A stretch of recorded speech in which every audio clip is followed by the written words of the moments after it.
So majority of the post configurations we can do from start menu. So you click on start menu. After that, some tiles you'll be able to manage from here. And after that, this is the power buttons, settings, pictures and document. This is just a shortcut, but this one is important. Who logged into your computers, you can see from here. You can see the username from here. But majority of the post configurations we do from the settings button. Let's click on settings. And in here we have system, devices, phones, network and internet, personalizations, apps, accounts, privacy, right? Update and security, all the tabs they are in here. And under each of the tab, if I click on system, then there are some more tabs over there. System related, for example, display, sound, notifications, power and sleep, right? Also, if you'd like to see the this device status, you'll be able to see from these locations. And from here, if you'd like to go back, you can click on this go back, then you can see all these buttons. They're the tab. Under each of the tab, you have many other configurations. So Windows 10, majority of these tabs we have, but we have another locations that is old Windows format. If I search for control panel, then we can see this computer settings. There are many different settings we can do from here as well.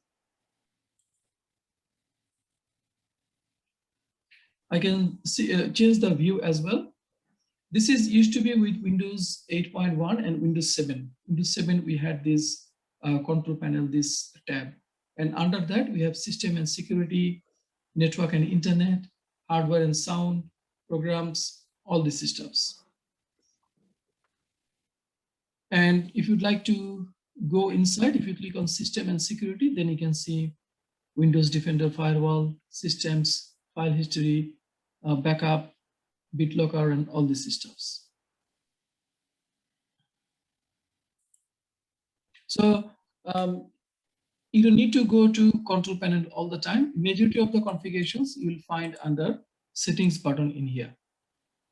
Okay. But control panel, this is another options you have because some people feel comfortable with control panel. That's why we have the control panel. Maybe in future versions, slowly, they may remove that one.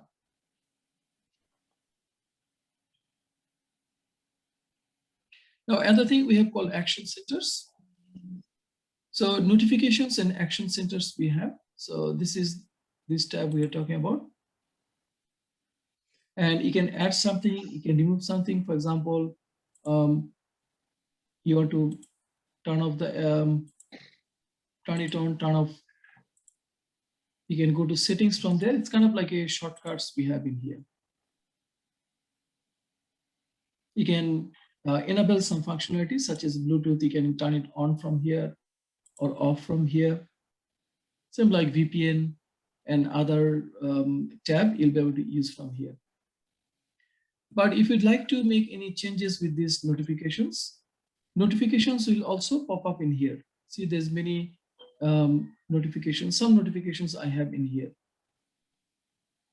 such as a restart required and stuffs. So if you'd like to make any changes in here, we can click either manage notifications. If we click manage notifications, it will take us to directly notifications tab. This is one way you can go. Or other way, if you click on start menu, settings, see the under systems, you have a display sound notifications. It's the same thing. If I click on systems, notifications and actions, under that we have all these notifications area. In here, we can edit the quick actions things, like something you want to unpin, you can unpin from here. For example, Bluetooth, if you'd like to unpin, VPN maybe you do not need. So you can untag from there. But if you need add, you can add it back again.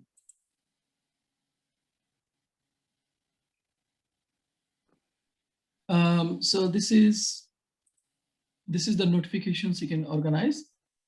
Sorry, this is the quick actions menu you can organize, and also you'll be able to manage the notifications, like what kind of notifications you want. If we go down, for example, notifications related with settings, banner sounds, focus assistance. If something something related with Adobe or calendars, print notifications, if you like any kind of notifications, it should be on. For example, Google Chrome. If you would like to get any notifications, like you receive one of the Gmail, you want to have any notifications, it will pop up. But I turned off that one. Dropbox notifications, I don't need. I don't need like this kind of notification. That's why I turn it off. Outlook, every time some email came up, it's pop up, just give me notifications. I don't need that. So I just turn it off. So this is very important. Notifications area, we can manage from this tab.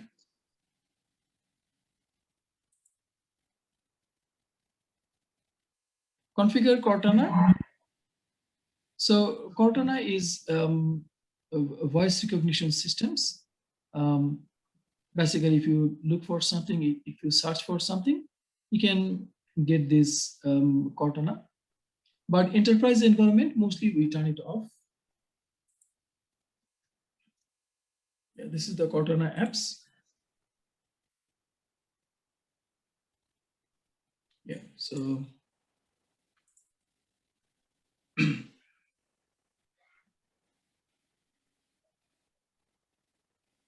so this is the tabs, but we'll go to our settings menu. We're going to search in here.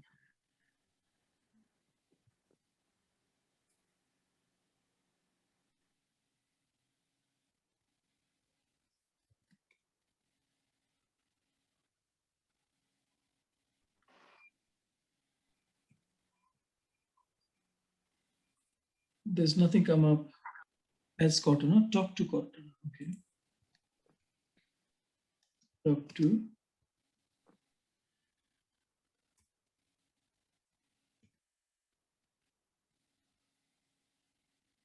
No, it's not coming this way. We go to settings again. Systems.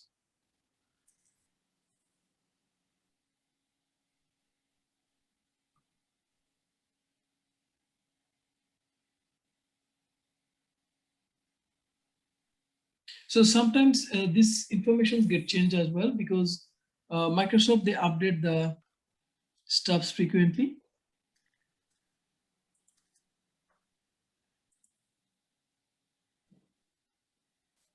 Usually it should pick up from here. You try and click the circle button at the bottom near the task menu, maybe. This one? Yeah. But this one doesn't have directly that tab. It doesn't have the settings button where you can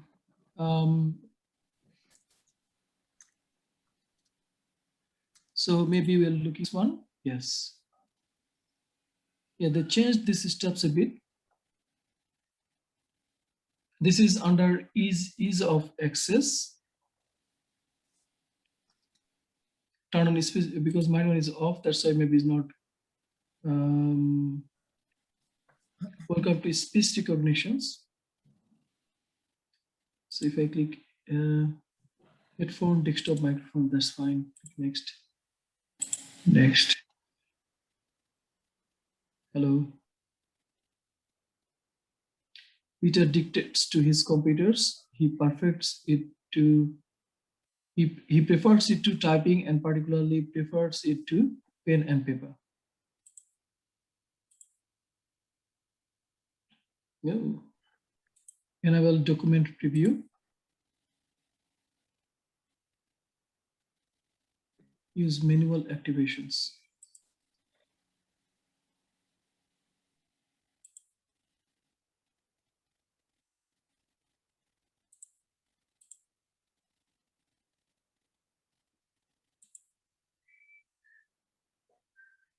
Okay, so this one, yeah, just turn it off actually.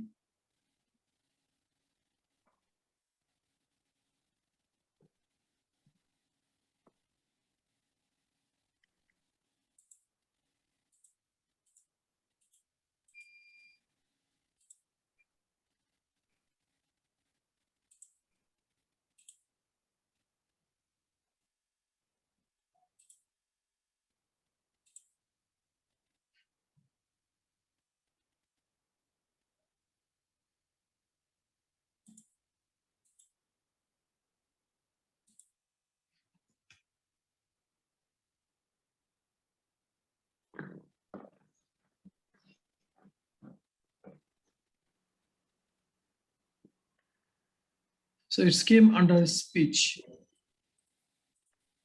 If I search for speech settings.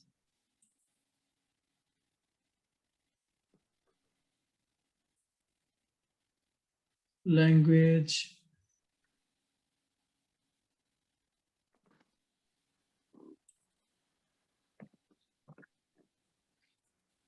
Okay. So this one I'll check a bit more. I'll find out the exact locations.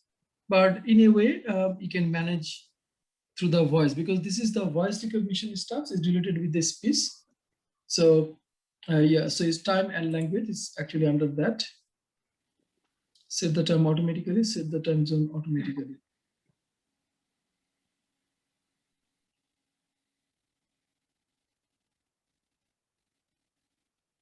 So under that, we have this speech.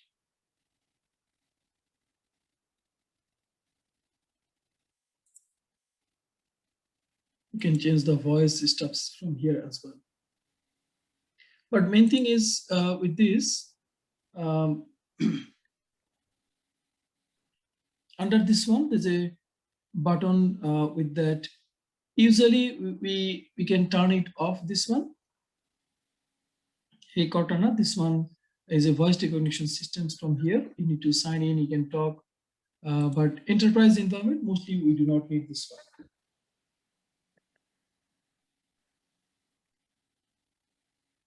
Now, some common configurations options,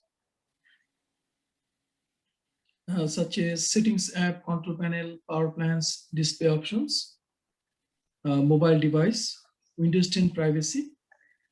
So these things we need to know. We have looked at the settings app. We have looked at this control panel. So power plans, you can manage the powers. So we can go to start menu, settings, systems. So many stuffs we have in here. If you'd like to make any changes with your display, for example, brightness and colors, or if you would like to change any, text size apps, so you can do it from here. So 125%, but if I go for 100%, my text will be a bit smaller. If I want to make it bigger, I can go with 150%, right? Then it will be a bit bigger.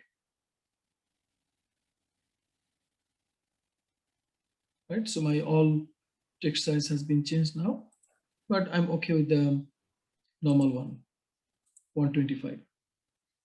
So if you'd like to make changes with your resolutions,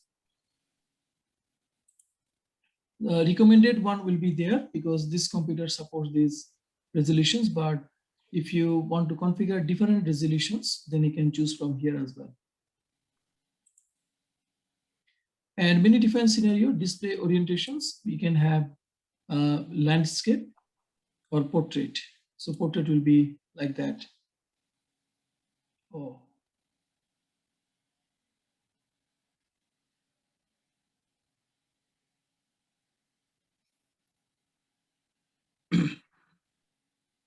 Okay, so many different like scenario. We need to use the portrait as well, like advertisement and other areas. So that time we need to change this display orientations. If you have any wireless display, you can detect from here as well. So display related configurations, you can do it from here.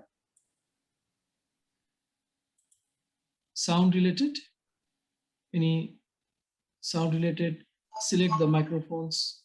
So you can set up from here. Notifications and actions we have looked at. Focus assistance. So this one, choose which notifications you'd like to see and hear so you can stay focused. The rest will go straight to action centers where you can see them anytime. It's kind of like it will provide you some informations upfront. Same like, focused email means these options actually came from email systems. Usually in the email, you have focused email, means most important email you'll see at first, and rest of the email will be in another folder. So similarly, we can get focused notifications as well.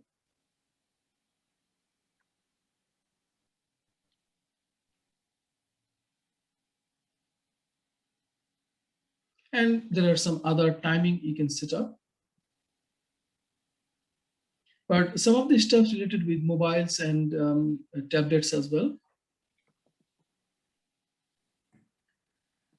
Then for the laptop, mostly you need to configure the power on battery, turn off after 4 minutes when plugged in, then turn off after 10 minutes. Sleep mode, on battery power, PC goes to sleep after 4 minutes. When plugged in, PC goes to sleep after 10 minutes.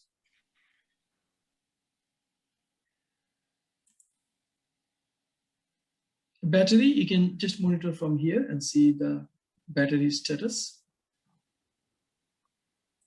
Storage is a very good options we have in here. We can see in details about our storage, like video, other temporary files, app and features, desktops. So how much space they are consuming, we'll be able to see this one from here.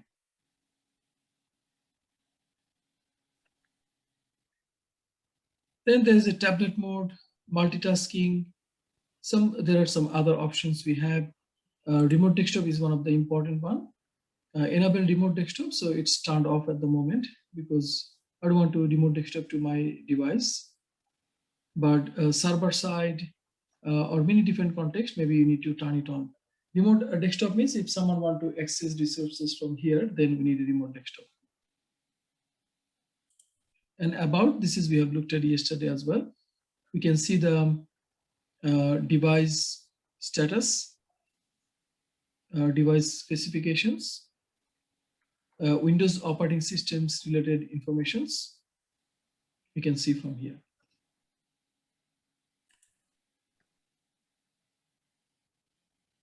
Display found in settings app can detect and configure multiple display, can configure these systems.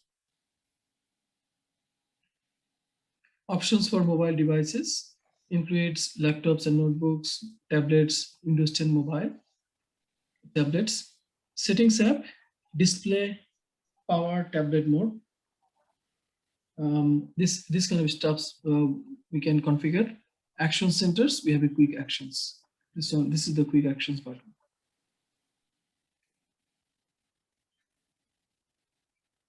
Windows privacy. During the installation time, you will get these options.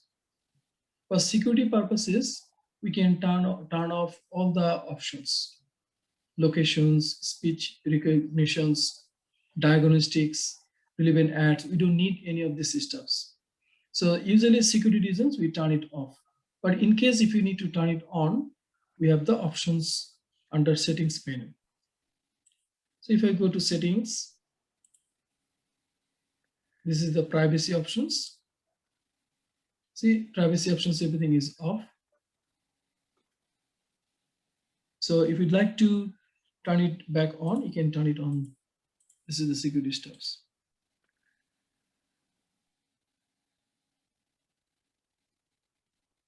But usually we do not need this one. Advertising ID, the website will provide local relevant content. This is, we do not need. Track application launches to improve start. So it will track the device, so we don't need. Show me suggested content in the settings app, we don't need. Usually these things, it's kind of like an assistance, but we do not need this one.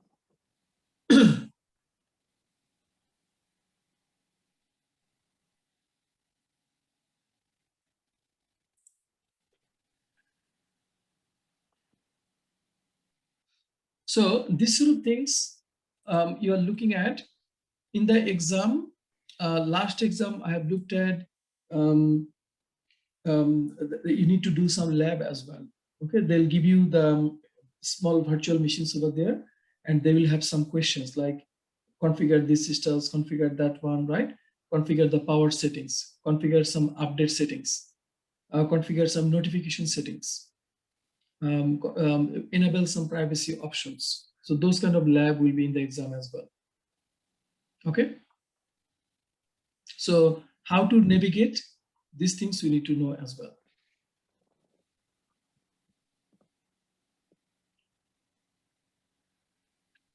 Now, advanced configurations methods. Part of this one, we have Windows PowerShells, Active Directory, group policy. We're going to look at. So Active Directory stores information about the network as objects in a hierarchical structure. Active Directory domain services, it can be on premises, and we have the domain controllers. So what is Active Directory? So Active Directory provide, let's have a look. So majority of the businesses, they're using this Active Directory.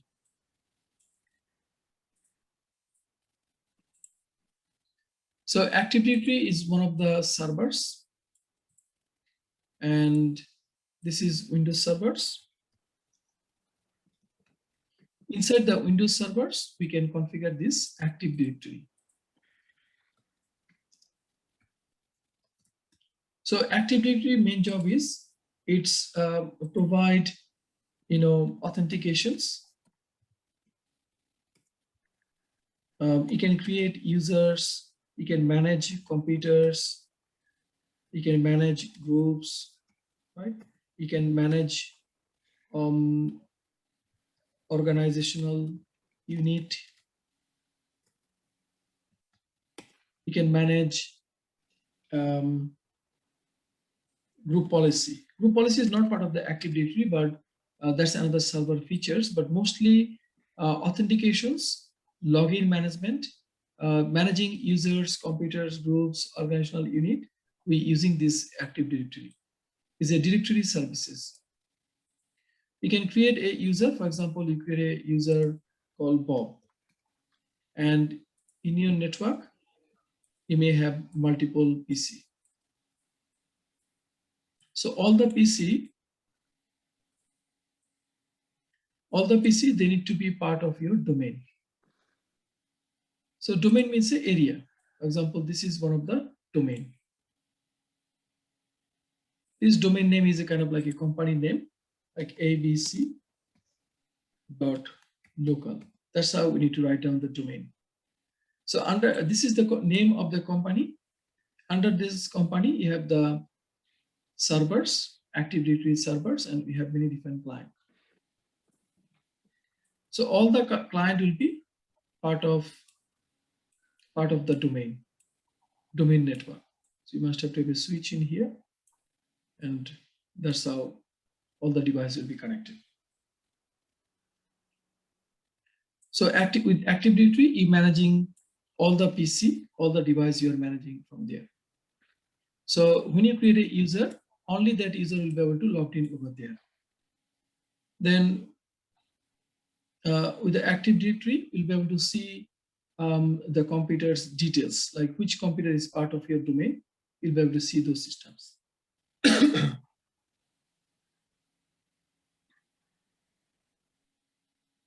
Okay, so now in our context, right? Yesterday we configured this one. We have a Hyper-V, we have Windows servers. I'll just start my servers. And yesterday I have created this Windows 10 VM.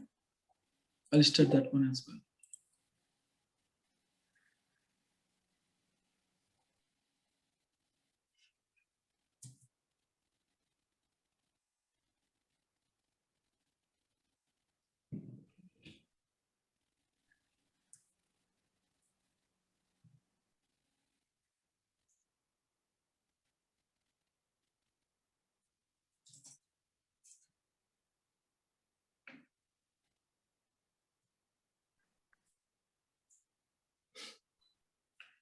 So once my servers is up and running,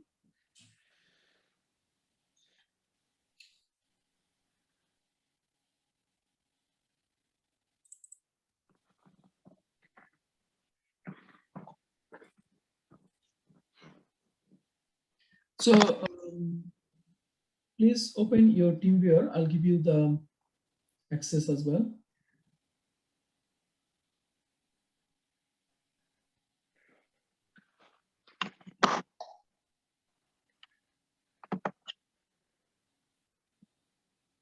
It's starting now.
So I have sent you the login details. You can log into the servers.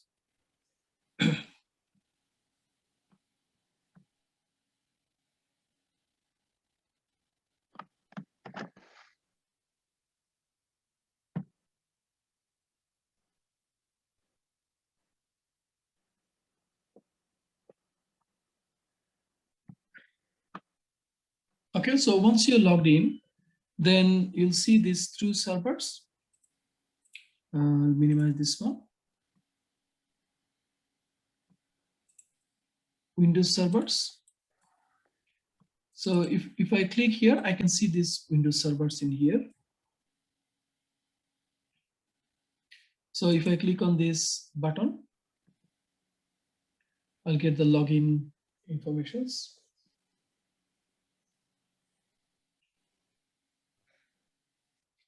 And I can log in here. So when you work for a company, usually you get access to the servers in this way. If we do not directly, log into the servers, usually servers will be sitting some kind of, virtualizations platform. It will sit over there, you gain to remote access to the servers. And this is the way, like now you're using the servers remotely. Similar way you're going to use the servers. So basically, see, this is DC1, this is your server. So double click, and this is the login.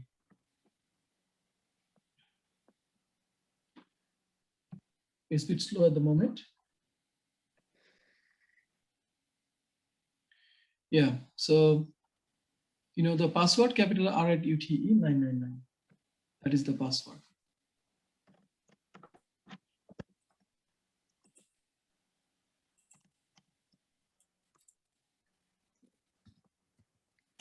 That's the. We type that. Oh, yeah, thank you. Yep.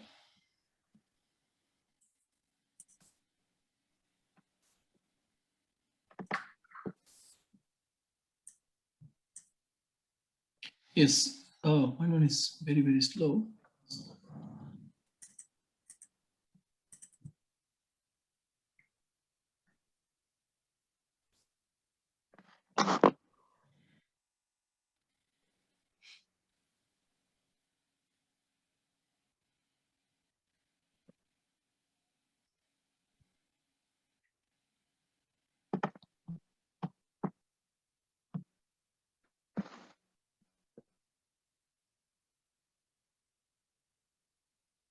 I think bit of issues with resources, I think.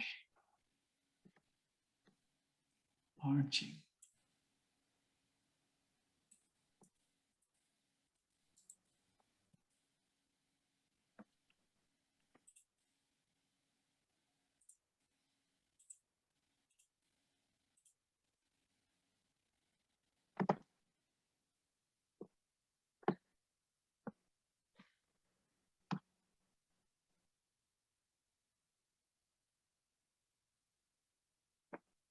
Mm.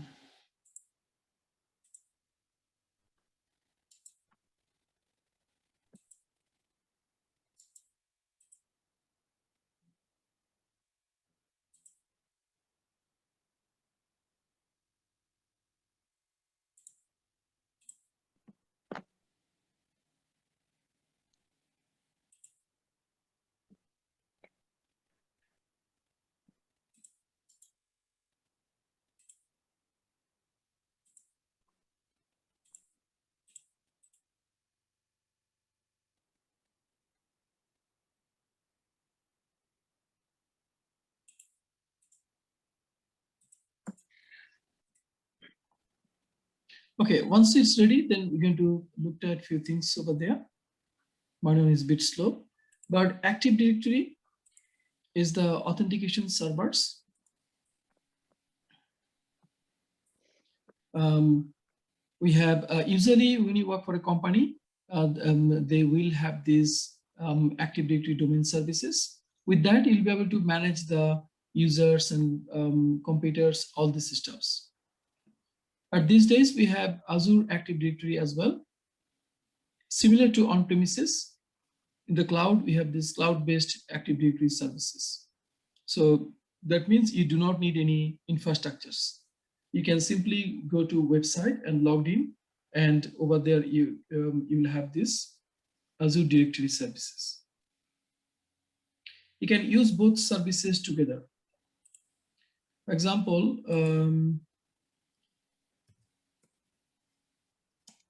Azure portal login. So this is infrastructures as a service. So Microsoft has everything is in the cloud.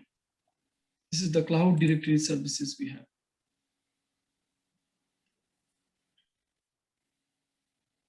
So this is the cloud portal. We can go to menu and Azure Active Directory. So in order to access these cloud services, you need to have a subscriptions. So say this is the Azure Active Directory. This is for our company.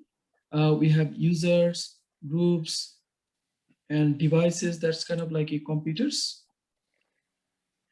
We got many computers. So those computers can see from here.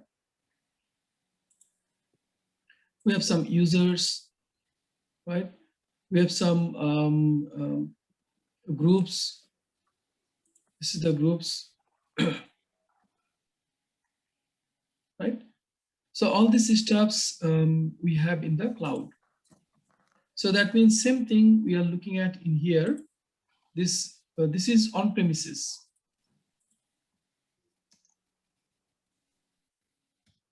Why do you think companies still prefer Active Directory on-prem rather than Azure AD? These days, many small to medium-sized company, they're using the Azure AD. Really? Because yes, on-premises in the and large organizations, they have the hybrid. They have the hybrid scenario. For example, they have a on-premises Windows servers and they have a Azure AD in the cloud.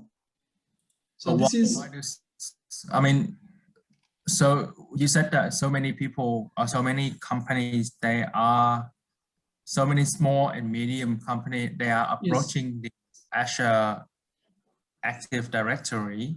Correct. Okay. Yeah. So, for example, maybe in the, yeah, I have looked at many companies, they're using simply Azure AD for authentication. So Active Directory is actually provide the authentications, like how to log into these computers, right? Like username and password, isn't it? So that can be provided from the Azure AD. We can join a computers to Azure AD. After that, we can create username and password in Azure AD, and then you'll be able to log into your computers. So yeah, these things is getting popular because you do not need to manage any servers. Same like Office 365. So are you using Office 365 currently? Yep. So Office, if you're using Office 365, you must have to have Azure AD. Okay. So when you're using the Office 365, Office 365 is same like a Exchange servers, right? That's your mail servers. So what is the mail servers? This is in the Microsoft 365 over there. So once you have a Active Directory, so once you have a Office 365, you must have to have Azure AD. So you must have Azure AD over there already. So if you have only 25 to 30 people or 50 people or 100 people, we have looked at many companies, they're simply using the Azure AD. Many companies. So, or many companies, they're actually moving. Like these days, if you looked at many of your customers, if you're working for MSP, all of your customers, they're using the Office 365, right? So when they're using the Office 365, they must have this Azure AD. So that means if you create one user in here, let's say someone user one at abc.com.eu. This is one of the domain you created. So you must have to create the username and password. So this username will be created under that Azure AD. And then you'll be able to create your this mailbox. So that means it's already there. But that is a software as a service part, SaaS. But when you're using Azure Cloud, then you got many other infrastructures in the cloud, and same Active Directory, it will provide access to you to the Azure Cloud.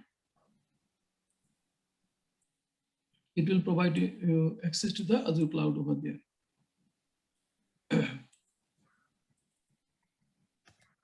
Okay, this is infrastructures as a service. So technology is actually moving that way. So you need to know what is Active Directory Domain Services, how it functions, and what is Azure Active Directory and how it functions. Right. When is this Active Directory is used? Let's say on premises. On premises means, let's say you working your company may have physical servers, and on that server this Active Directory is sitting, and all the authentications and login is managing by this Active Directory. For example, every morning you go to work, right? You log into your computers, and that username and password is created from this Active Directory. Okay. And so they both are similar, which they both provide the authentication and authorizations. Yes, one is on premises, one is in the cloud. Okay. Okay. Let's say you save your file. Where you save your file? In the computers, right? And you create a folder, you save over there. About the picture, for example, your mobile phone, you take the picture, right? And your picture is sitting in the mobile phone. But these days, what happened? Your pictures actually uploaded to either iCloud or some Google Drive, isn't it? So that means you have on-premises photos and pictures, as well as it is sitting in the cloud. In case if something happened, your cloud picture is there. It's the same thing. So this is on-premises and this is cloud. But for the large company, both of them work together. We can synchronize on-premise to the cloud. But for the small to medium-sized company, they do not use this directory service anymore. They're using simply Azure Active Directory. Right.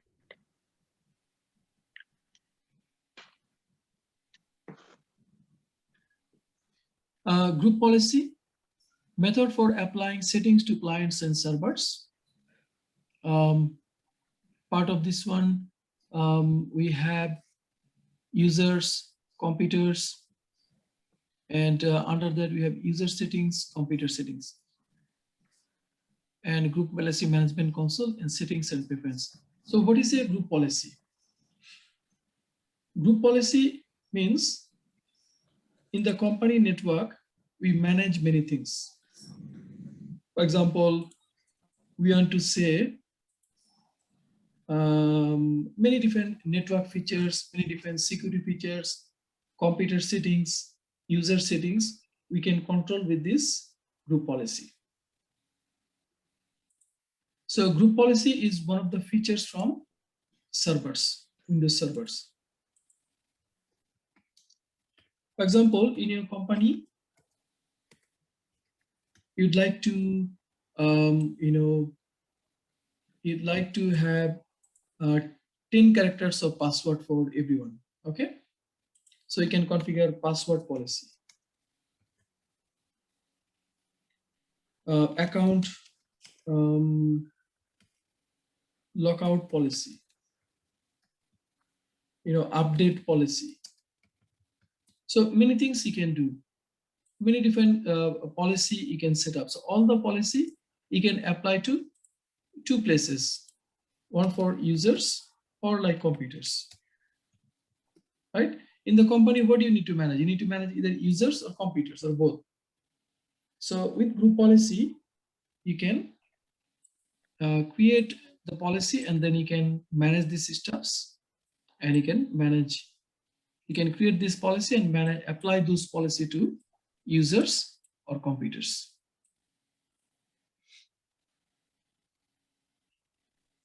We have a domain-based policy.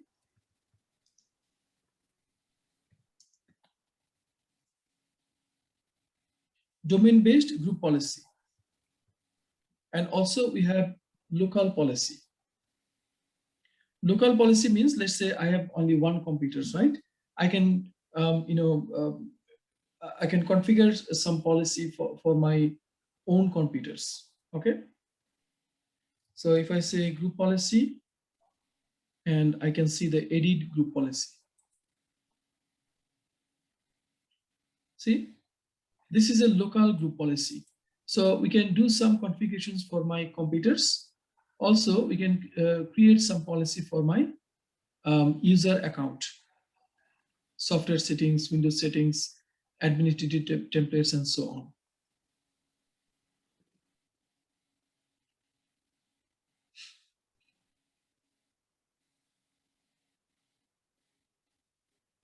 So this is local group policy. And if I go to my servers, oh, what happened?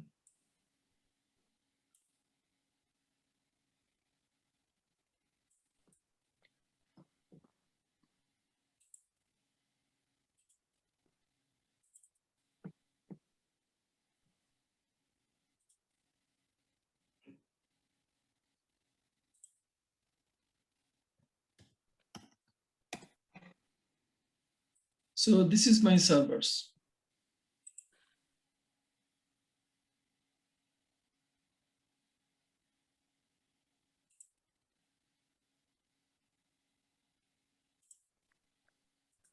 And this is my client PC.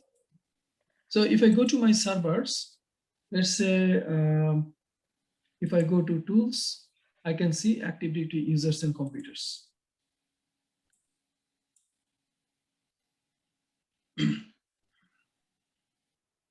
So server means with that you can control the entire, domain, and client means they will just be part of that domain. Client, you can't do much stuff with that. You can simply use that client computers.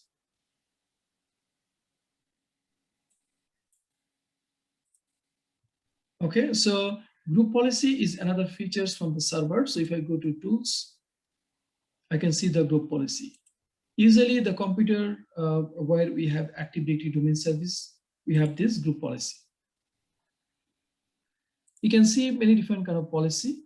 We have default domain policy, desktop wallpaper, folder redirections. So there are many different policy. So for example, if I right click on this desktop wallpaper, click edit, then I get computer configurations and user configurations. That means I'll be able to do some configurations for the computers, or I can do some configurations for the users. And under each of the policy, there's hundreds and hundreds of sub-menu. And they have many different kind of policy. There's many different policy we have. There's thousands and thousands policy.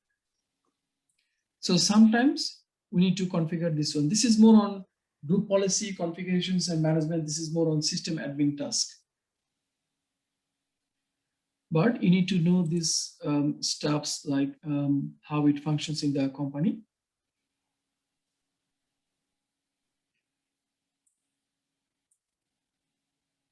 So later on, we see how one simple policy we can apply to our network. But first thing, we need to understand this domain and workgroup environment. So see, this is a domain environment. Domain means you have the area, you have the boundary, okay? And you have a name like that, abc.local, something like that. And what is a workgroup computers? Workgroup computers means individual computer. For example, my PC is my own computers. You are using laptops, so that is your own computers. That is a workgroup computers. So how to check that? If I go to this PC, or let's go to our virtual machines.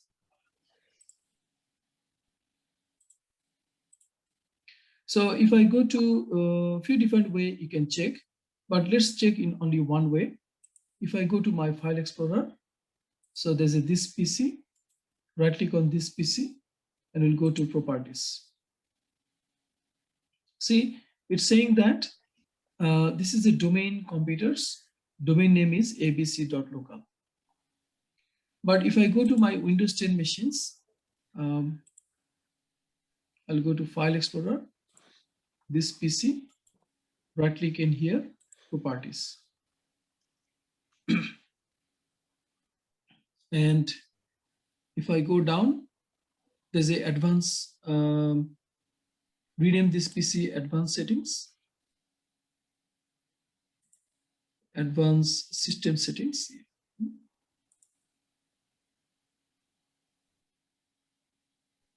Advanced system settings.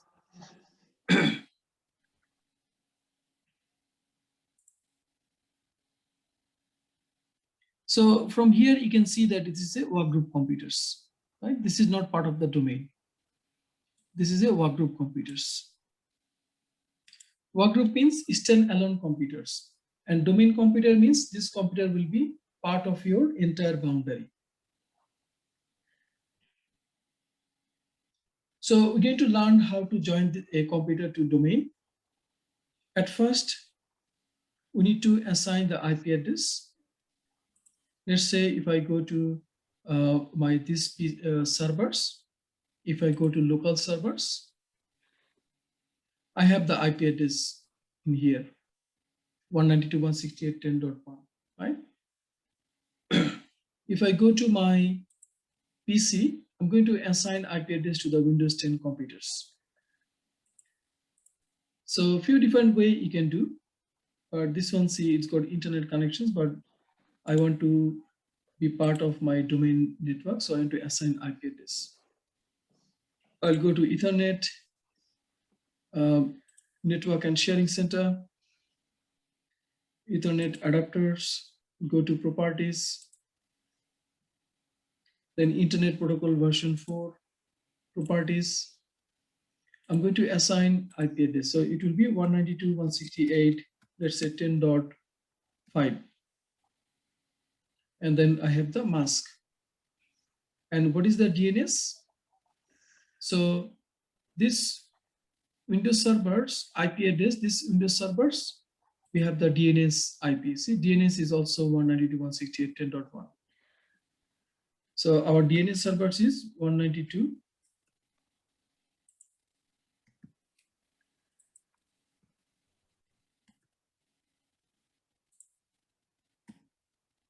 .192.168.10.1. That's my DNS servers.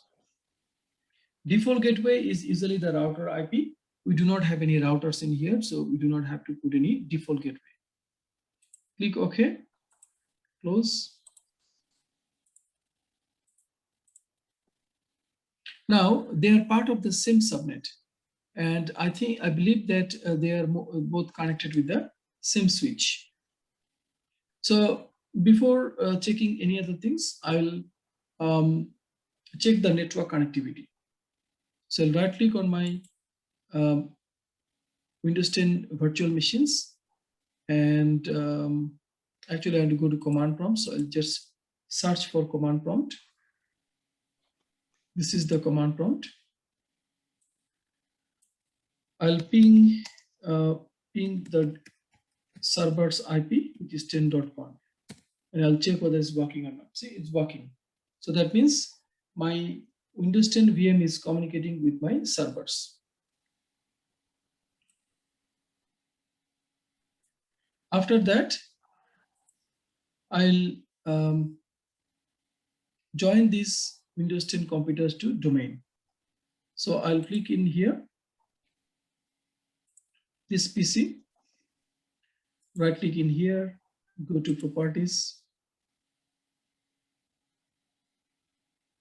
Then we have the options. If you go down, advanced system settings. In here, we have the computer name and some other things, but in here, we're going to change this one. We are a work group, but to rename this computer or change its domain or work group, click change. So I'll click here, change. At the same time, I'll change the computer name. I'll say Windows 10 VM1. That's my computer name. And domain name is abc.local.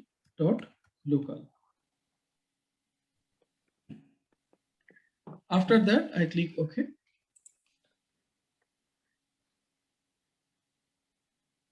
And it's asking the username and password. So I need to know the administrative username and password. So I say administrator and password. So this administrator and password actually we have in these servers in here. I'll click OK, then I'll show you. Click OK. Welcome to the abc.local domain. Click OK.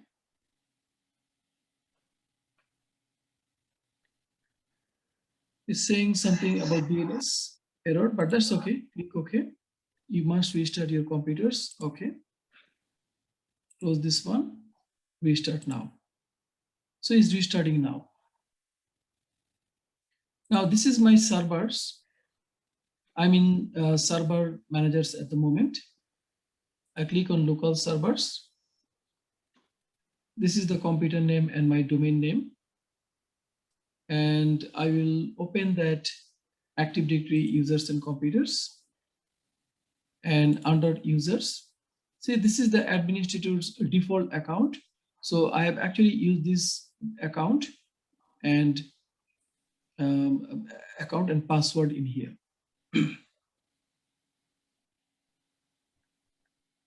Now, if I click on these computers, look at that. Windows 10 VM1. This is in here, right? So these computers actually part of this domain now. This is a domain computers. Now, if you'd like to log into these computers, I click here. It says Zahid and put the password. So this is actually local username. But now I'll click on other user, and that time I'll get these two options. Then I need to have a username and password from my domain. So I'll click on ABC users. We have C Bob Jane user 2, 3, 5 like that. I'll create a new user. New user. I say user, just put a different name.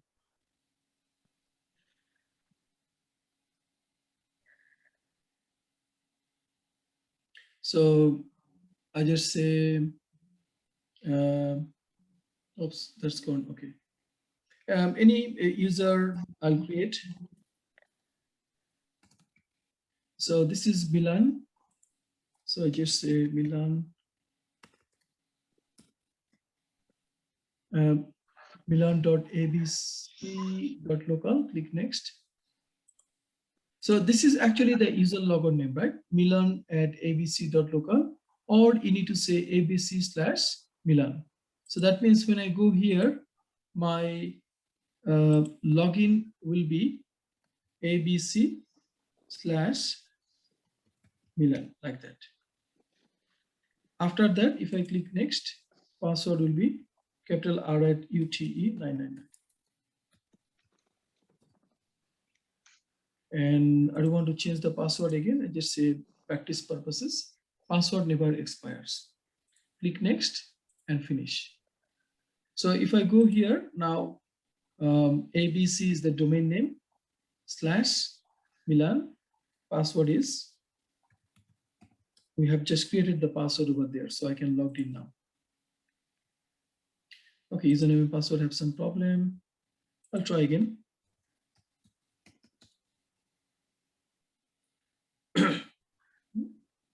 Oh, sorry. Oh, Milan. Password. See, Milan Pan can log in now. Usually in the company, all the users you're going to create in Active Directory, and those users, they will be able to log into their computers. And all the computers need to be part of your domain.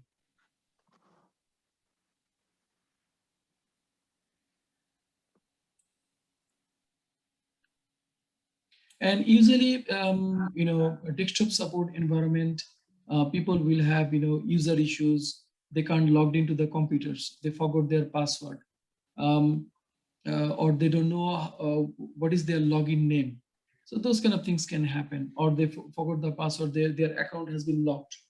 So majority of the management you can simply do from these servers, such as this user. If I want to reset the password, I say reset password, okay? Or disable account, enable account. Or if I go down, there's a properties. If I go to properties, I can go to account and I can see what will be the user logon name. User need to put this logon name correctly. And see the wallpaper get changed because we have a group policy configurations in here. That's why that wallpaper got changed.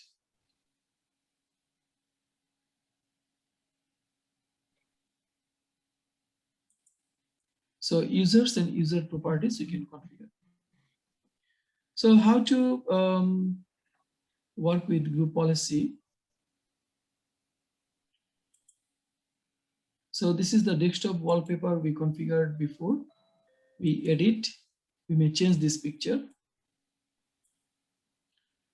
So that means the policy we apply from the servers, but whoever logged in, the policy will apply to them.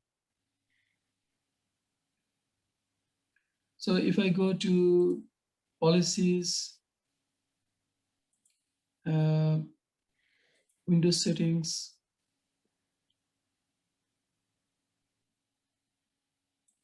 Oh, I think this is the user settings, policies.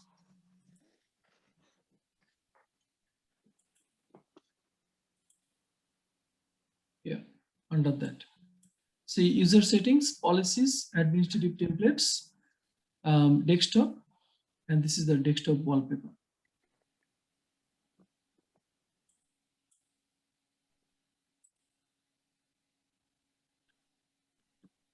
See desktop wallpaper, this is the configurations we have. It's saying that dc/01/pictures.image. This image number 7 we have configured. This is the locations, picture, image, and this one. So let's change this one. If I go to C drive, there's a picture. See, this is the image we have. So if you want to add some new image, I can go to C drives, users, Windows, sorry, C drives, Windows, web. There's some other wallpaper. What is this? Number 11. That's no good. 12 no good. That's also no good.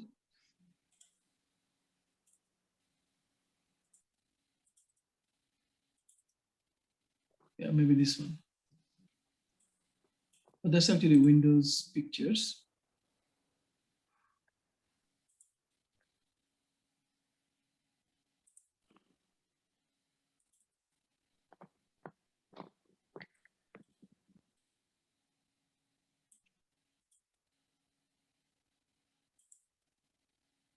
Yeah, image 10. Copy this one.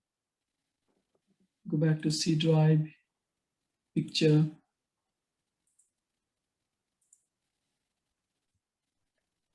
So instead of 7, I just put image 10, and I'll just go to the centers. Instead of 7, I'll just put 10.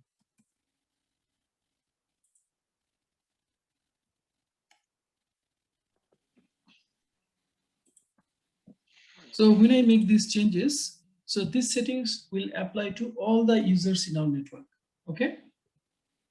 So once I configure, I can close these editors. So this wallpaper, if I go to settings and show all, I can see that all the settings we have done. Now this wallpaper will reflect in here. If I right click, sign out, and I'm going to log in again. So when I'm logging, that time it will show me that policy is applying.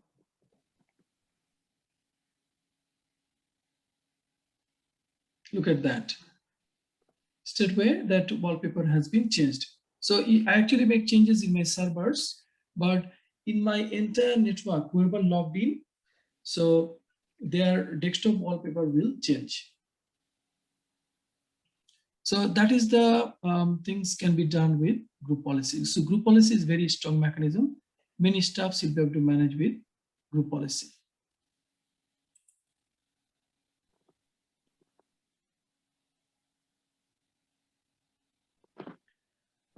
Right, so group policy usually apply local policy. Local means single your own computers, the policy will apply at first. After that, site level, domain level, OU level, and child OU policy will apply. OU means organizational unit. So usually we apply to group policy to the entire domain or particular OU. OU is same as your department.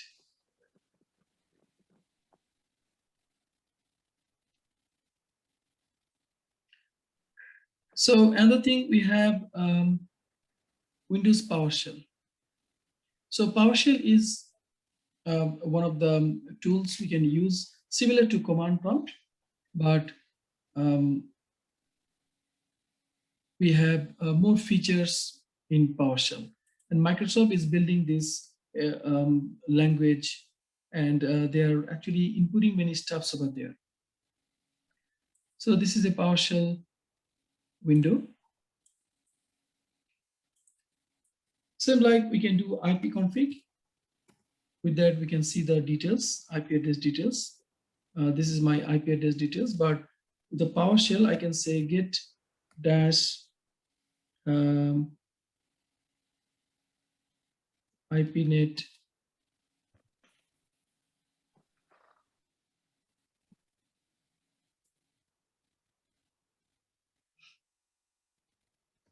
net, sorry, get dash net IP address.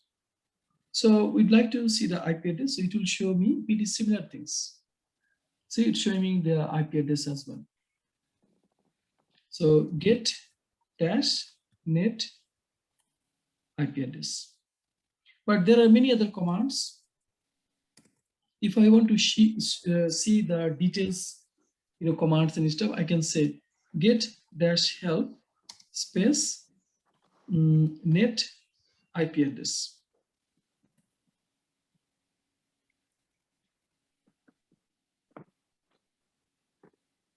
So it will show me all, net IP address related command like get net IP address, new net IP address, remove net IP address, set net IP address. So with a PowerShell, you can do many different kind of configurations. So get dash user. So it could not recognize that one. Get dash help computers. So it will get help is like a you want to know some information about computer. That's why you run this help command.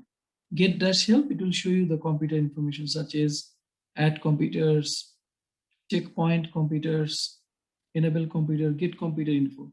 So we can apply informative commands such as get computer info. So it will tell me many details, informations about computers. This is my computer. This is Windows 10 Enterprise Editions. Owner is this person. This is the Windows built-in informations, right? And there are many optional informations I can see. So get dash help. This is really, really good command. Oh, I said get this one, get computer info. It is give me the computer info, but get dash help computer.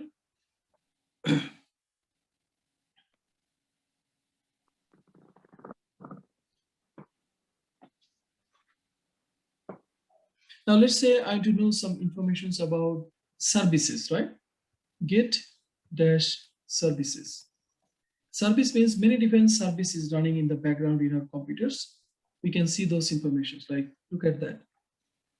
Many different services is running. We can start a service, stop service. We can assign the IP address. We can change the computer name. So many things we'll be able to do with this PowerShell command.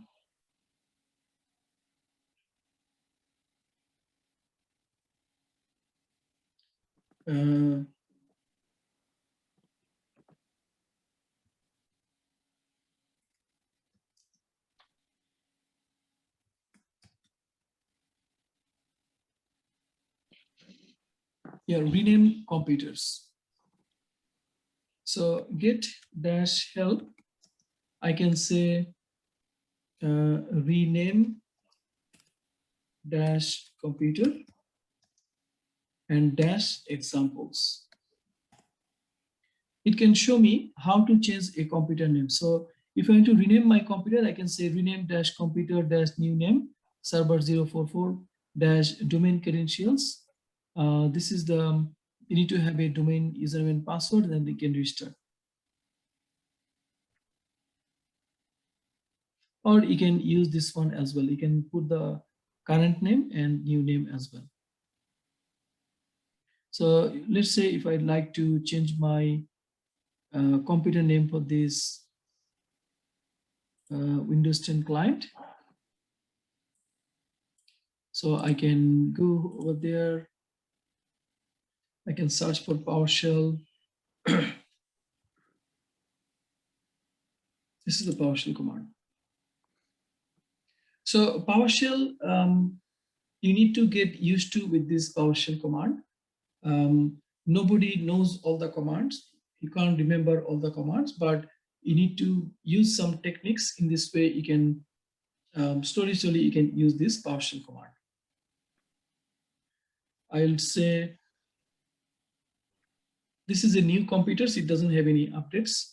We just configured this one yesterday, and there's no internet connection, so we'll not get any latest updates in updated commands in here. But let's say I want to say get dash computer name,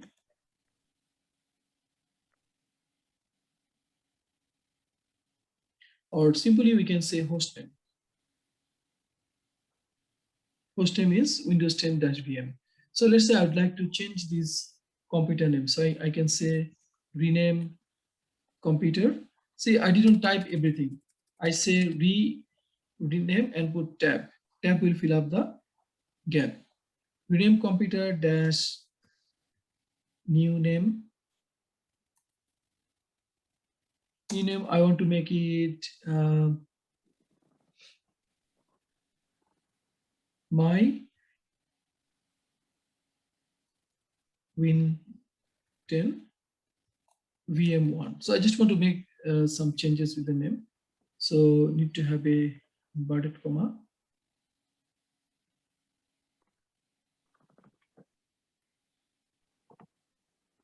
This one. And after that, saying that our domain credentials. So say dash domain credentials. See, I didn't type everything. I type a few letters and then press tab from the keyboard. That's abc/administrator/restart. Oh, again, is asking the username and password again. Access is denied.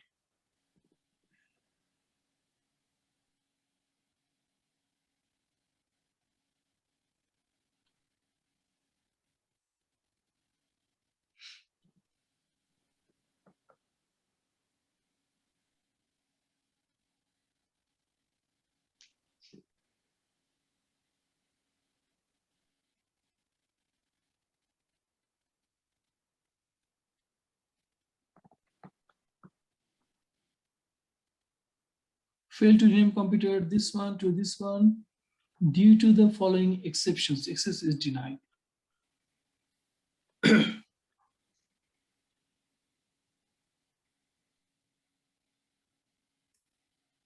If I say /Zahid and then see what happened.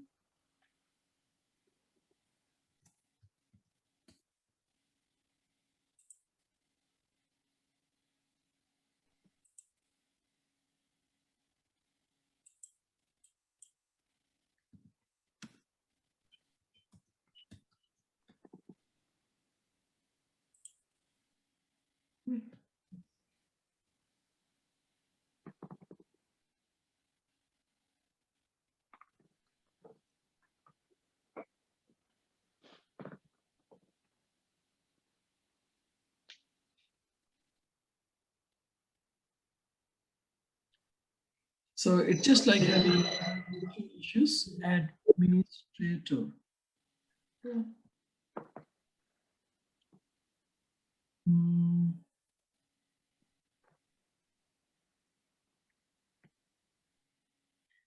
I'll change a bit in here.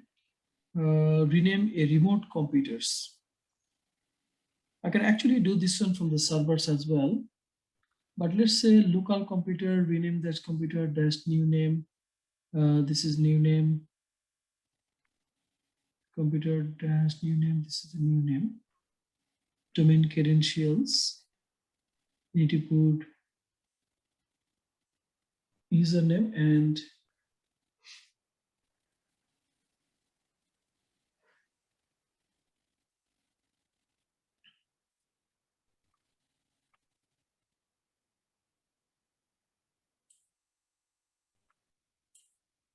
I'll copy this one. Maybe I'll run this PowerShell in PowerShell. We have another administrative mode. See the PowerShell, you can run as administrators. Try this one. Oh, ABC/administrator. Because it's a domain computer, so that's why it's asking the domain credentials.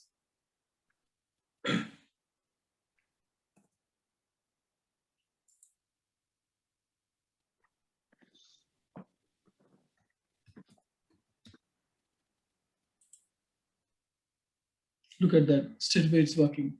So when I tried with normal PowerShell, so you can have PowerShell in normal mode and administrative mode. So if I go to servers,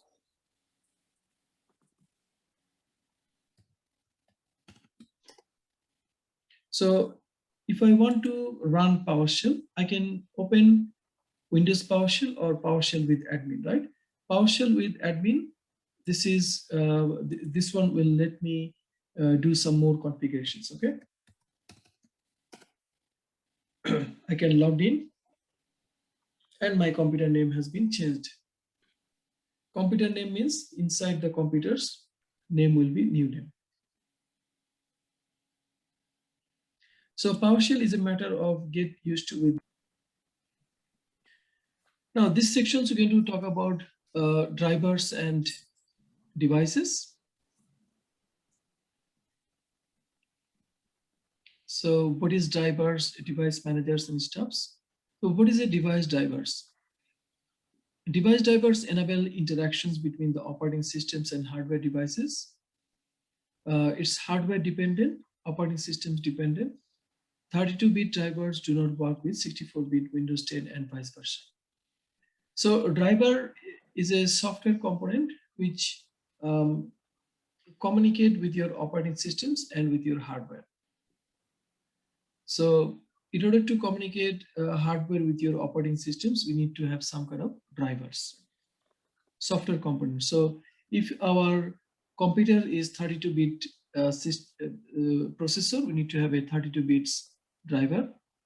If our computer is 64-bit Windows 10, we need to have a 64 bits driver.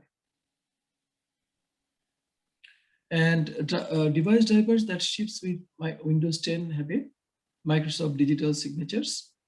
The driver stored is the driver repository.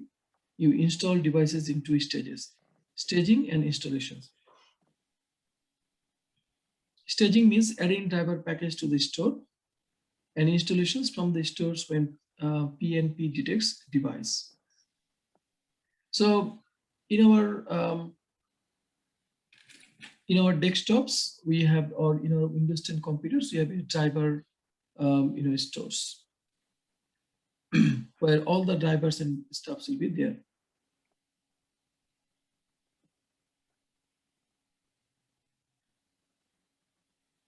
So usually if you'd like to go to drivers, so you can right click on the start menu. We can go to device managers.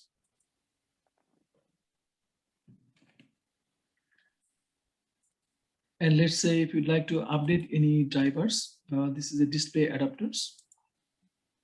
And this is the device. This is the hardware device informations. We can update drivers. We can disable, we can uninstall driver for troubleshooting purposes.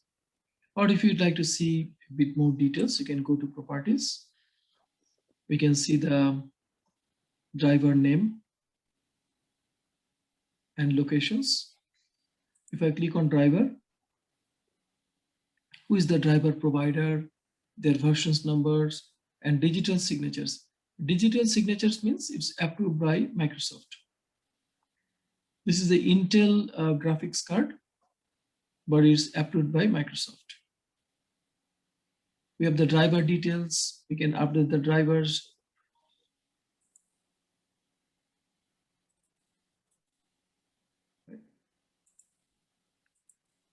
So usually you need to manage the drivers from here: update drivers, disable drivers, uninstall drivers.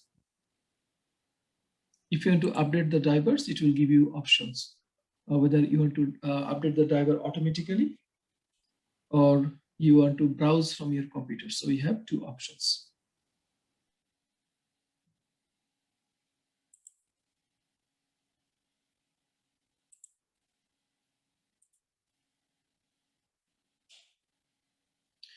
Now, yeah, this is the things we have looked at. We can see the device.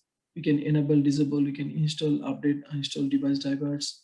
We can troubleshoot the issues, right? Usually, if you have a new hardware, if you connect a new hardware inside your Windows computers, then you may need to update the drivers. Some external device you have added, such as one USB drive you added, or some external drive you added, or maybe a new mouse or like Bluetooth device you added with that. So maybe for that purposes you need to update the drivers.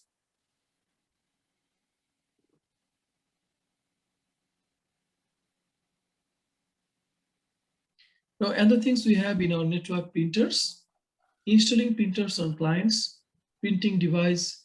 For printers, we have some terms such as printing device, printer port, printer driver, print drivers. So printing device, part of this one, we have a physical device that creates print job output. Printer port through which printing device is connected.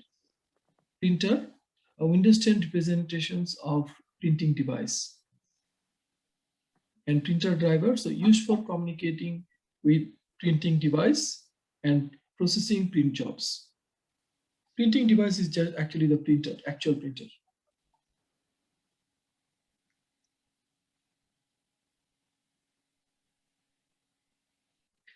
And what are the type-4 printers we have?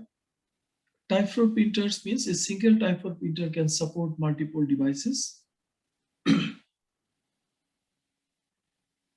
So driver files are isolated, preventing file naming conflicts. Clients download drivers for Windows Update. Driver packages are smaller and install faster, can deploy print drivers and printer use interface independently. So Microsoft has one of the printer drivers, which is called Type 4 printers, version 4 actually. This is kind of like a soft printer.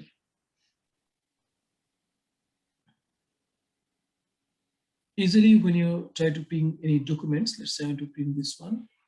If I click on print,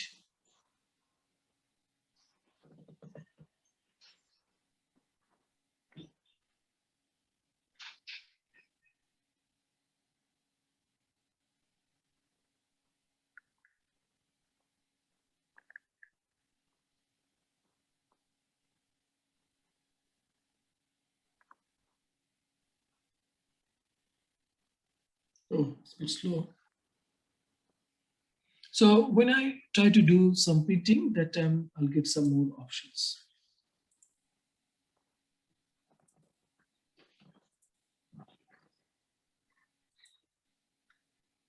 See the Microsoft XPS document writers, I can print over there. If I click on print, so it is asked me some file names.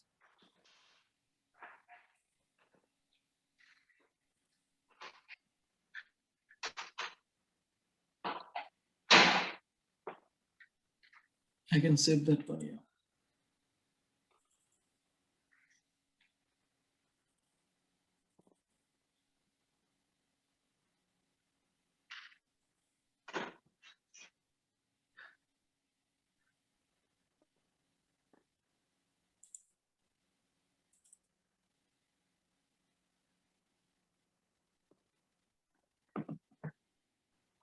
it cannot open that particular file types, but soft printing is basically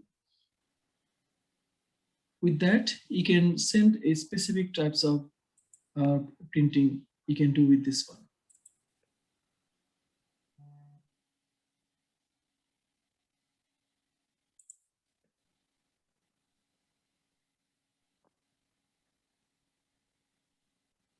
Yeah, so this kind of like printing technology can print in different devices. So that means this one support default in different device, and it had some other advantages as well.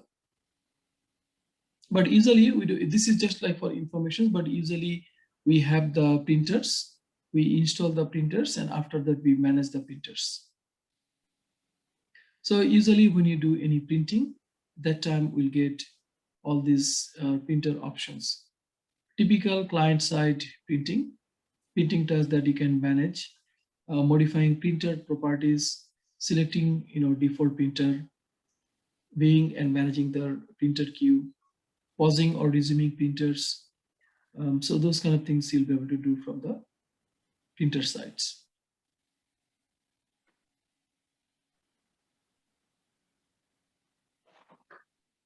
That is mostly for the client.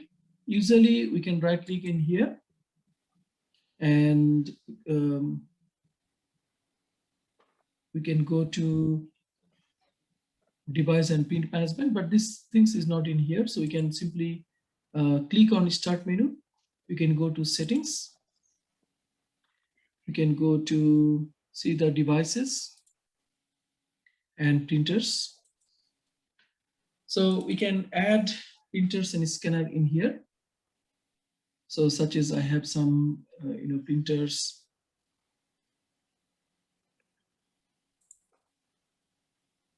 There are different kind of printers I have.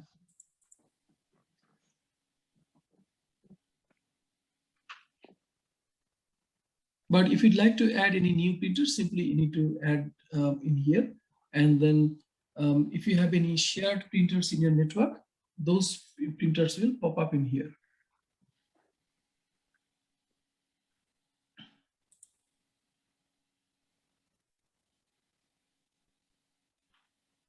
So that is, I have one of the printers over in this screen.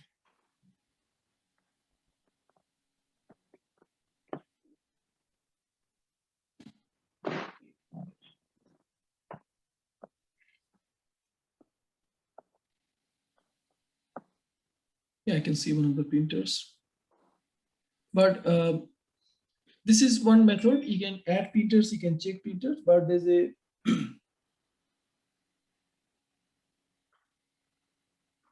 there's another option. So you can go to control panel. Right, this is another way, traditional way we can say.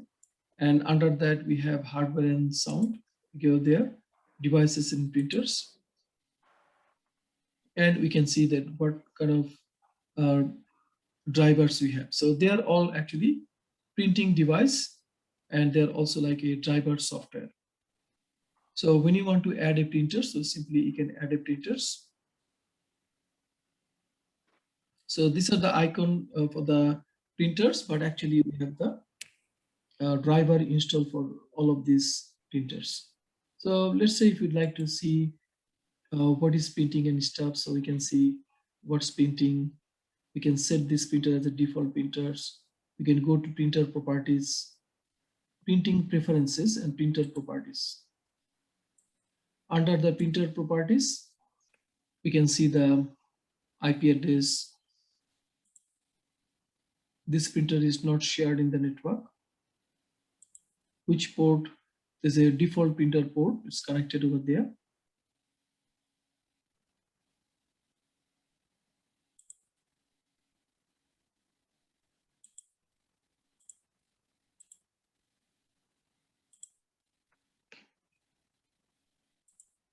Right? We can see from the Windows side, we can see these printers informations.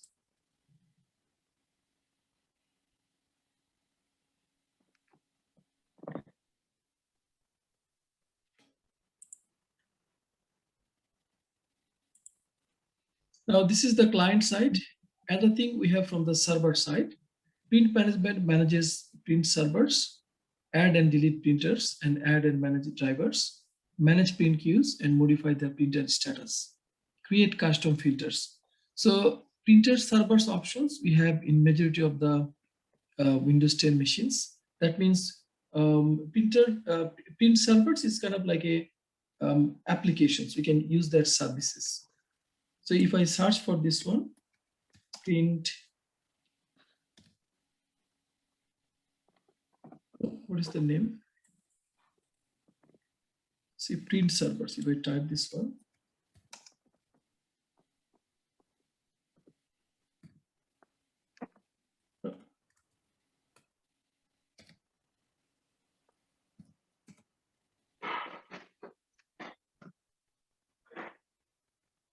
not coming up.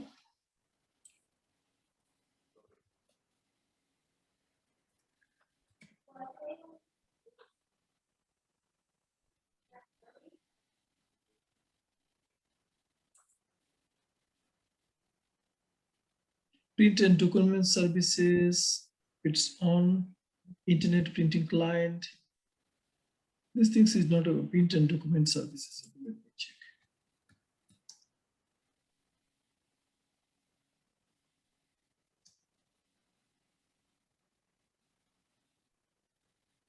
So usually servers, definitely we have these options, but client side, these options we have as well. Let's check our other servers.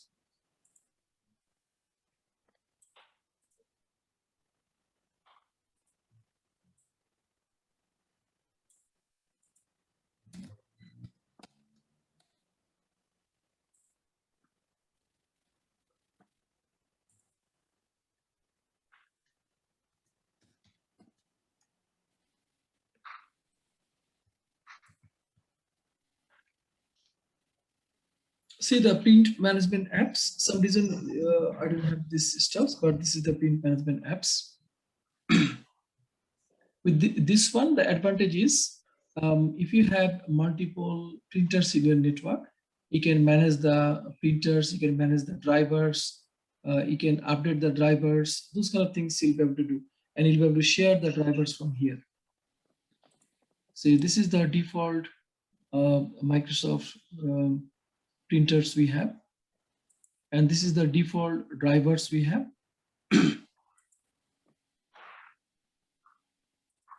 And print server, so your this computers, this Windows 10 VM1, it can be used as like a print servers. So you can add a drivers, ports is there, and you can add a printers as well. If you want to add a new printers, so just add a printers in here. After that, you'll be able to share this one. And for particular printers, let's say we have a print to PDF, one of the soft printer.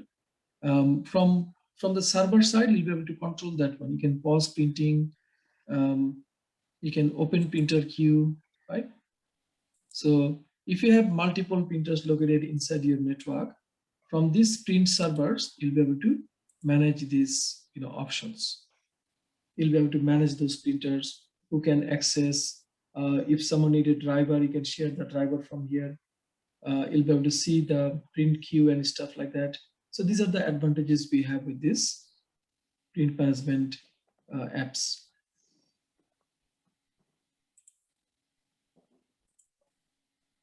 So as you can see, there looks simple things, but there are a lot of things integrated with Windows 10.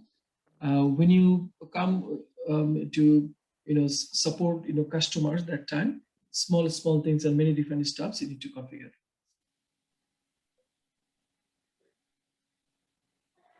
Any questions so far around that? No. So this is module 3. This section is going to talk about updating Windows 10.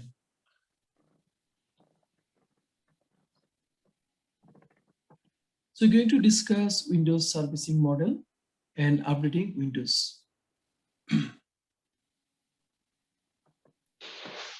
So Windows servicing model, part of that we have Windows servicing model, Windows 10 servicing channels, Windows Update options. So servicing means managing and maintaining the Windows 10 operating systems. So when you have only one Windows 10 machines, this is one kind of management. You don't have to put a lot of effort. But if you have hundreds of clients, and if they have a, someone has, desktop, someone has laptop, someone has, Surface Pro, and those kind of, tablets and laptops, all this stuff. So then management is actually a bit different.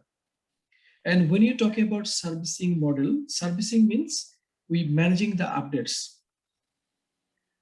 So in Windows machines, we have few different kind of updates, such as feature updates, quality updates, channel updates, ring updates.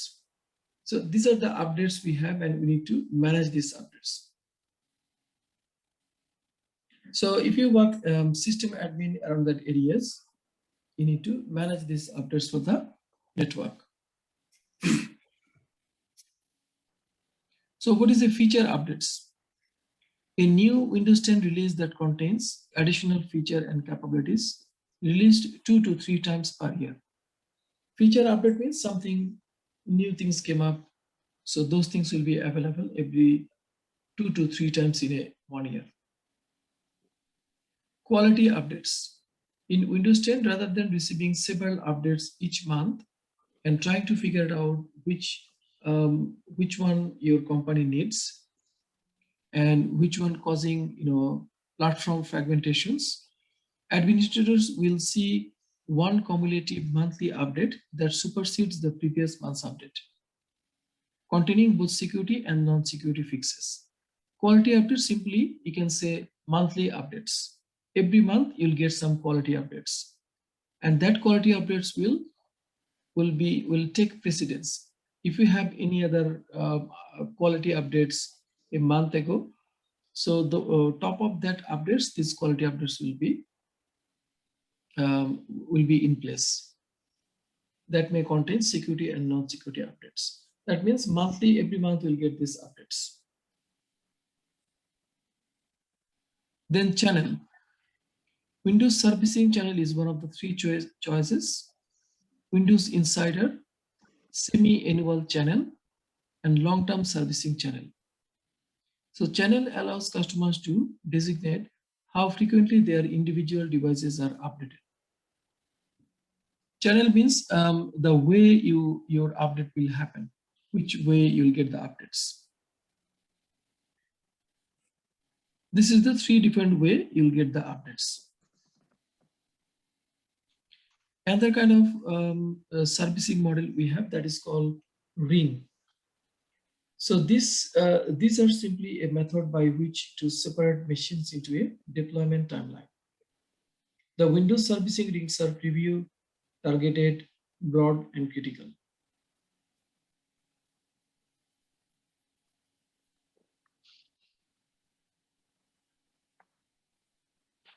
So this servicing rings are preview, targeted, broad, and critical. So this is in this way updates happen. So how to see these updates? Let's say if I go to my settings, update, and Windows Update.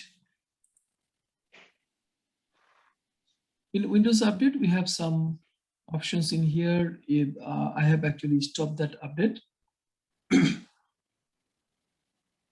you can pause the update for 7 days, because all the time, if some updates came up, it's it may cause some issues.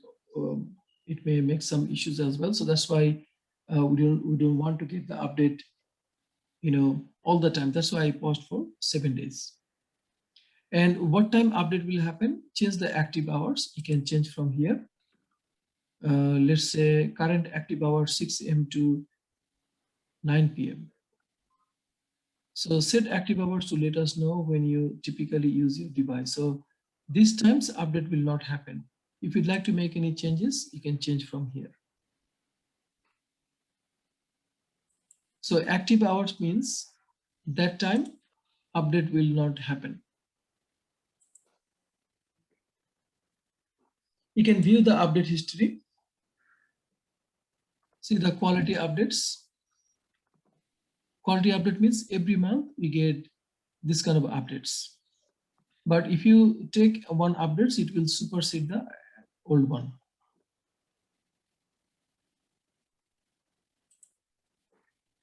Driver updates,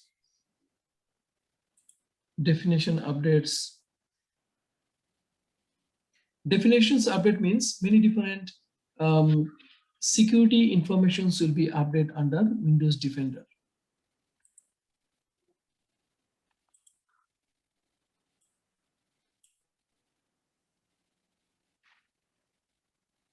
So this is the updates, advanced. So receive updates from other Microsoft products when you update Windows. If you'd like to have this one, you can turn it on. Download updates over Meter Network. Restart this device as soon as possible when a restart is required. So these are the optional things you can configure. Update notifications. Show a notifications when your PC requires a restart to finish updating. So that's a good options. Pause updates. Temporarily pause updates from being installed on this device for up to 35 days. When you reach the pause limit, your device will need to get new updates before you can pause again.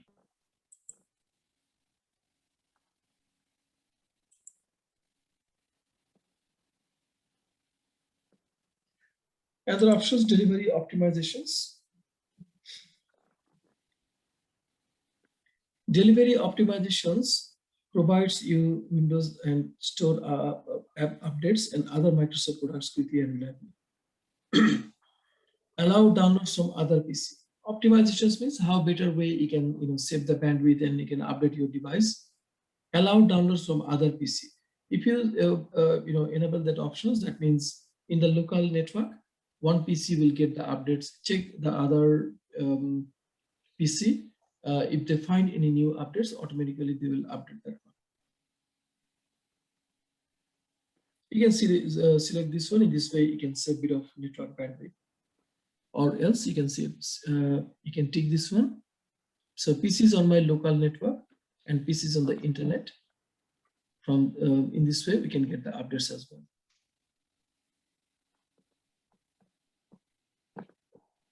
So these are the update informations. We can find this one settings, Windows updates over there. Delivery optimizations we have in here. Then Windows Insider Programs. This is another tab we have.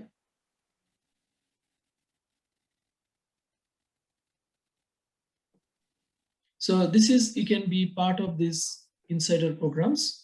Once you're part of this one, so that means you'll be able to you'll be able to send some information to Microsoft, or in a way, Microsoft will collect some information from your device just for testing purposes and see how updates and stuff works inside your computers. But you need to be part of that Windows Insider Programs.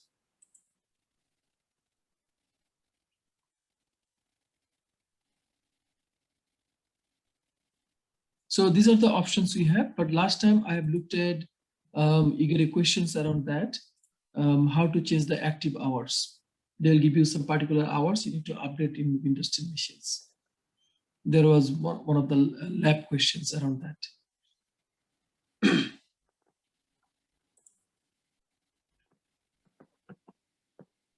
Now, Windows 10 servicing channels, Windows Insider Programs. This is one of the options. Preview feature updates before they are released to semi-annual channel. So what it does, it's actually check the updates before it's released for semi-annual channel. All the main editions of Windows 10, we have these options. Semi-annual channel, feature updates available immediately after publications. So as soon as new features available, then it will be part of that. All Windows main editions, we have this one. Long-term servicing channel. Long-term deployment of selected Windows 10 releases with minimal feature updating. So that means this channel, it will be part of your editions, only available on the enterprise LTSB editions of Windows 10. Right? My operating system is enterprise, but enterprise has many other versions. One of the versions that is called LTSB. So large enterprise, they can get these versions part of their volume license agreement with Microsoft. So advantage is you'll not get updates in like the way we get. They will get update in slightly bit different way. So all the feature update they will not get. They'll get later on. Because if new updates automatically installed, then there'll be many issues. There might be many issues in the enterprise desktop. So that is the reason this kind of versions of operating systems Microsoft has.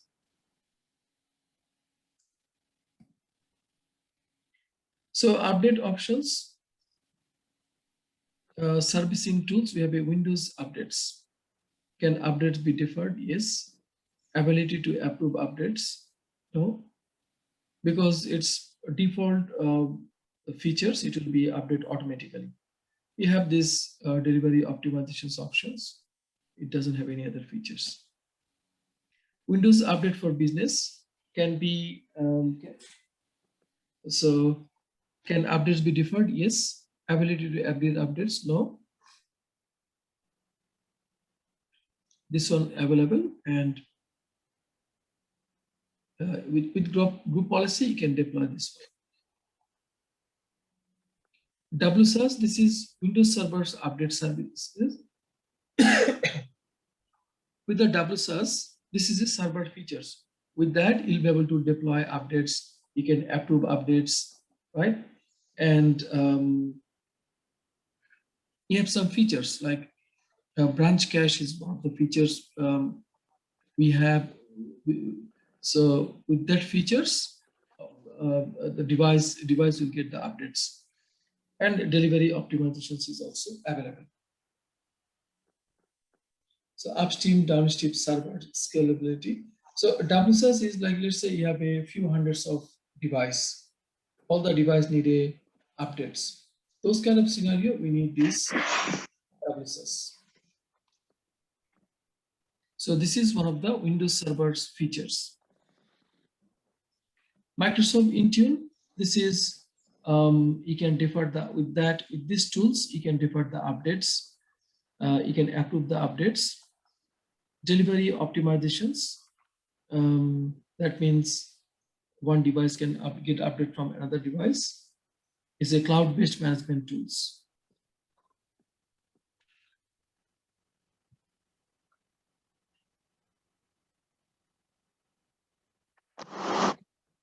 And configuration manager, this is another thing we have called system center configuration managers. With that, you'll be able to defer the updates. You can approve the updates, and you can manage the branch cache and client peer cache.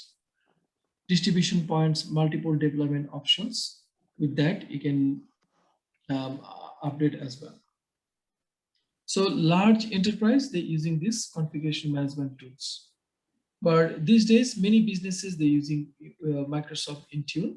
So it has a lot of advantages. And domain environment, this WSUS is used. And small business or individual environment, these two servicing tools can be used.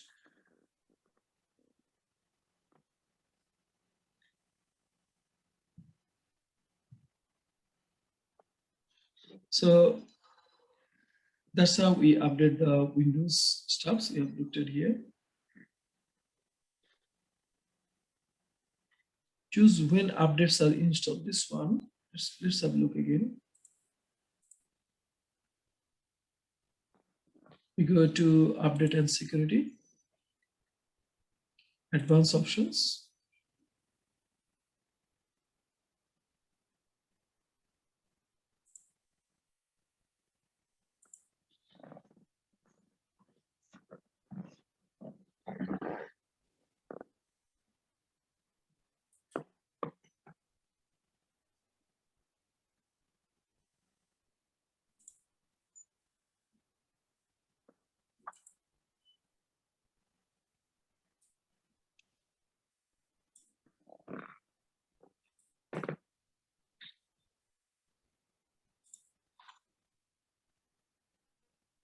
Okay, currently maybe this is up, that's why maybe.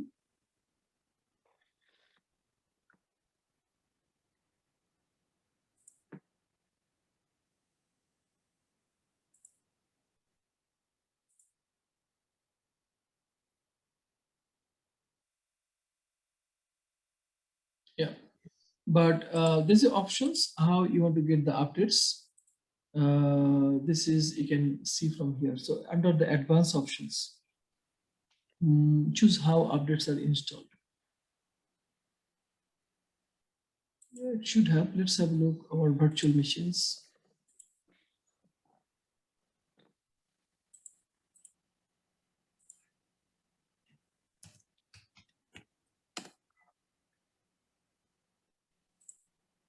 Settings.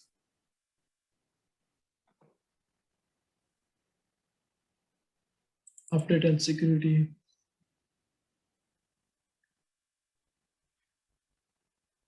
Windows Update. Advanced options.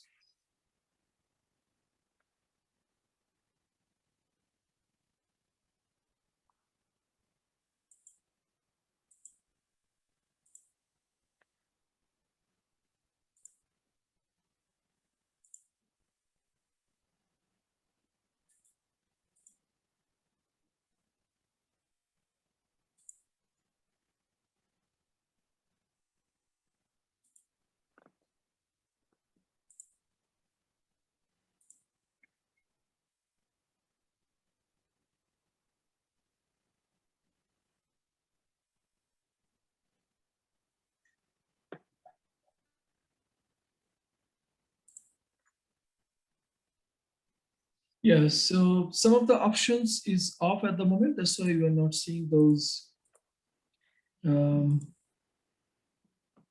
other options.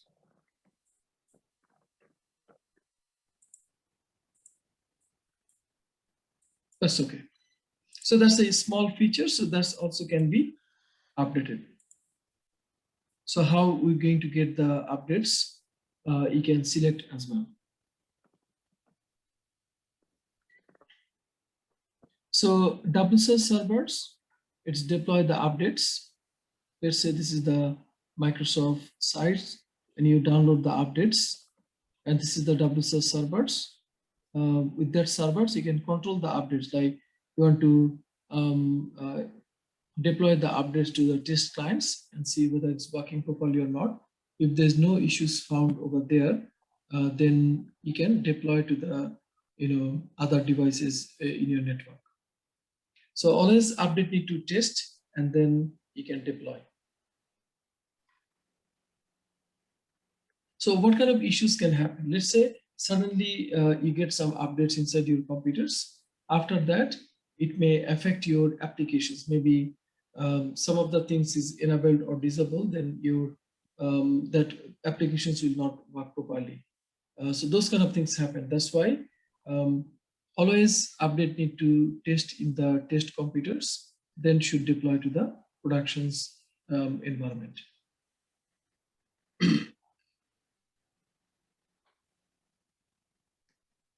Windows Update for Business. Windows Update for Business delivers update differently than WSUS and has the following characteristics. Distribution brings differing updates, quality updates. You can defer updates up to 30 days and pause for 35 days. Feature updates, you can defer up to 365 days and pause for up to 35 days. Drivers excludes drivers from updates. So that's for unlimited time. So these are the options you can configure. So also this business editions, maintenance windows, delivery optimizations, and also you'll be able to integrate with System Center configuration managers and Microsoft Intune.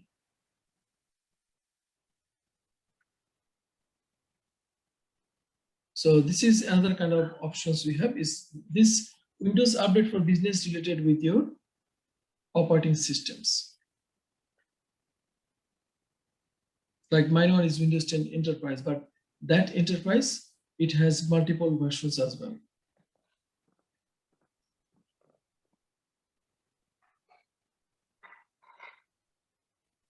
Group policy we have looked at. So group policy is basically, we can enable from here. This is a local group policy. So if I search in here, local, see the local security policy.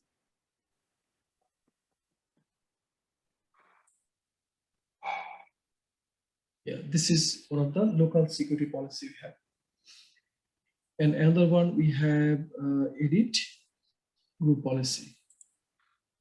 So security policy is specifically for security, and this edit group policy, this is for computers and users. So this is the local policy we have.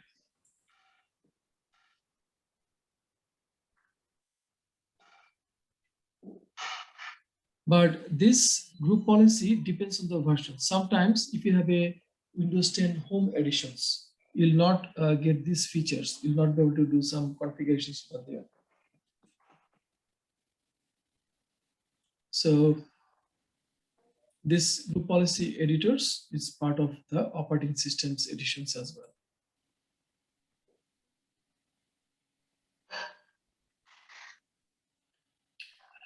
So these chapters pretty much we discuss all about updates. So pretty much everything about updates. So update related, some questions you'll definitely get in the exam. And also there'll be some little lab around that as well. So lab is about navigations, how to navigate something, how to do little configurations. So this kind of things will be in the lab. Have you got that questions in the Dropbox? Yes, I do have this. Okay. I have some questions in the Dropbox here. And the lab as well? Lab is not that way, because it's a small. So if someone asks you these options, you need to remember. Let's say how to change the active hours for the updates. So those things you need to go to settings and go to Windows updates and you change the active hours. So this is small things. This is not a big lab. Okay. So these things you need to go through when you go through lecture slides. You check those options from the Windows 10 computers.